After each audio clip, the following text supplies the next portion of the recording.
अंदर અને સંસદ ભવનની અંદર સમાજવાદી પાર્ટીના રાજ્યસભાના સાંસદ શ્રી રામલલનજીએ જે નિવેદનો આપ્યા છે એ નિવેદનો બહુ વખોડવા જેવા છે કે દેશના મહાપુરુષનો તમારે બિલકુલ ઇતિહાસ વાંચવાની જરૂર છે।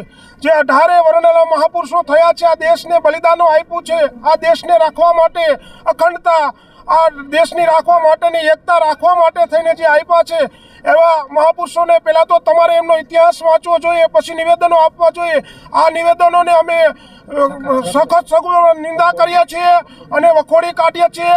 રાજપૂત કરણી સેના, યુવા સંઘ, બજરંગ દળ અને વિશ્વ હિન્દુ પરિષદ 18 વર્ણના અમે વખોડી કાઢીએ છીએ। આવા નિવેદનો ના આપવા જોઈએ, વહેલામાં વહેલી તકે સમાજવાદી પાર્ટીના એમને સતત દરેક સભ્ય પદેથી અને કાઢવા જોઈએ। અને બીજા નંબરે એમને રાજ્યસભાનું સંસદ સભ્ય પદ છે, બરોબર। અને આ હિન્દુ વિરોધનું કહેવાય કે એવા મહાપુરુષોનું તમે અપમાન કરો છો, તેનું તમે વિચારો બે ઘડી, એનો ઇતિહાસ પઢો તો તમને ખ્યાલ આવે કે મહાપુરુષોએ કેવડું બલિદાનો આપ્યા છે કે એ બલિદાનોને આપણે કોઈ દિવસ ભૂલી ન શકીએ। અને એવા મહાપુરુષો ઉપર જ્યારે આપણે ટિપ્પણી કરતા હોય ત્યારે અમારી રાજપૂત કરણી સેના અને તમામ હિન્દુ સંગઠનો અમે એને વખોડી કાઢીએ છીએ।